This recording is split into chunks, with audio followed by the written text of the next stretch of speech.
In this video, we are going to talk about independent events, and then we'll continue on in future videos and talk about dependent events and conditional probability. We're going to start with the following problem. And imagine that we have a bag, and inside the bag, we have 4 red starbursts and 2 yellow starbursts. And the idea is that you're going to reach into the bag, grab one of the starbursts, look at it, record what color it is, and then you're going to put it back in. Then you're going to mix up the bag, pull out another starburst, and look at what it is. If it matches your first draw, then you win. And if they're 2 different colors, then you lose. We do this in our face-to-face class. So the first question says your group should play this 10 times. And when I did it in class, we had one group that won 6 times. And it says, based on the results from your group, what is the probability of winning this game? Well, I will just do 6 out of a total of 10 games. I would expect that the probability of winning is 0.6, or we could say 60%. Then the next question says, what is the total number of wins for the class? In this class, we had 5 groups. So the first group won 6, the second group won 5, the third group won 3, fourth group won 6, and the fifth group also won 6. So this was a total of 26 wins. And remember, each of those groups played 10. So the probability would be 26 over 50. So this is 0.52 or 52% chance of winning. The next question says, how could we improve the estimates for this probability? If you look at the results that we have for question 1 versus question 2, those probabilities are kind of different. And question 3 kind of gets to the heart of that. It says, how can we improve this estimate for the probability of winning? Well, the way we can do that is to play this more times. Now, from here, we want to find the theoretical probability of winning this game. And to do that, let's make a table with all the possible outcomes. Well, there are 4 red and 2 yellows for the first draw.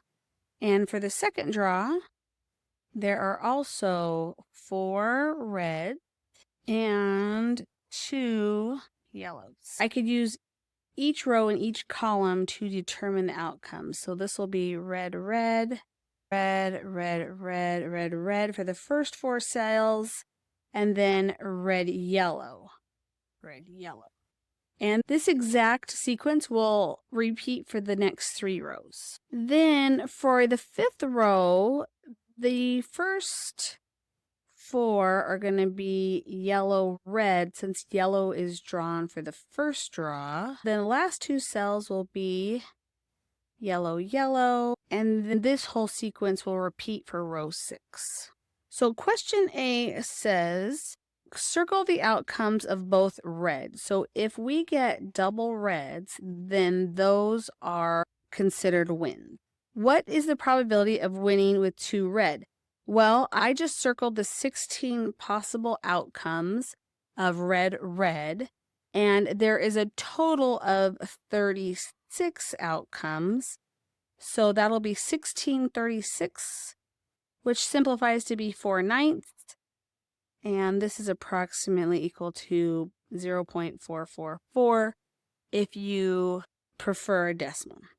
Then the next question says circle the outcomes with both yellows. So they're there, and there's 4 out of the 36 outcomes. That's going to simplify to be 1/9 or 0.111.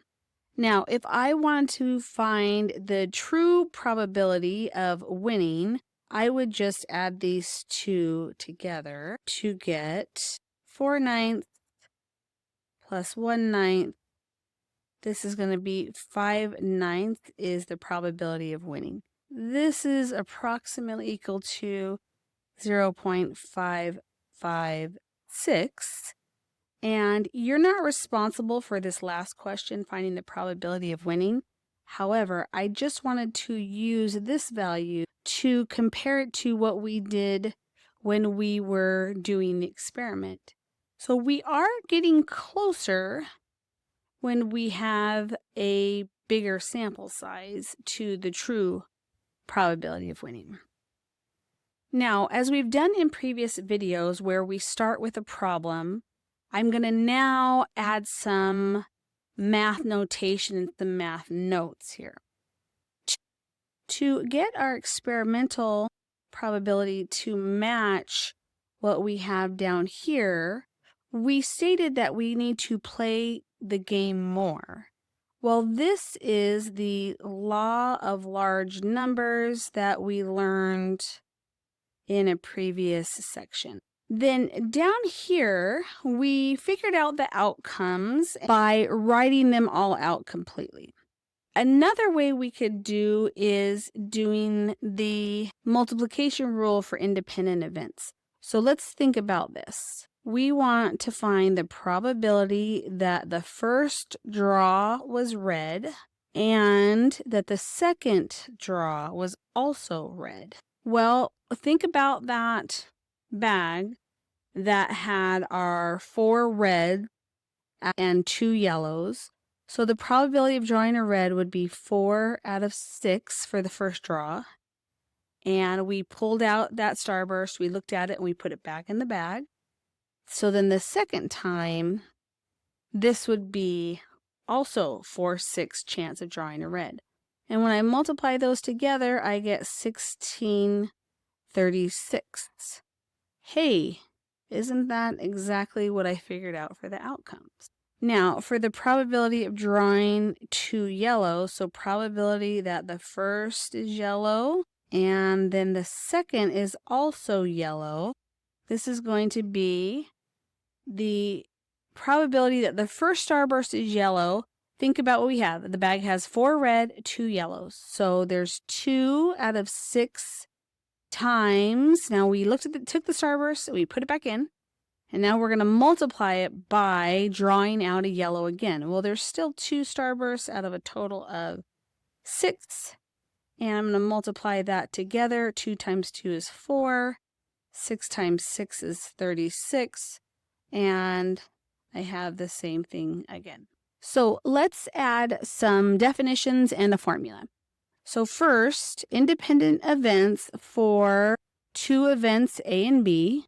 To be independent, the outcome of event A does not affect the outcome of event B. And the formula looks like this. Probability of A intersection B. And if we remember that from the beginning of probability, this means and. So it's both events occur.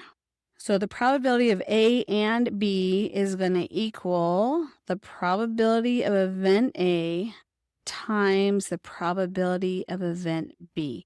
And this is exactly what we saw up here. We did event A and event B, multiplied them together. So let's do a couple more examples. A single fair 6-sided die is rolled twice.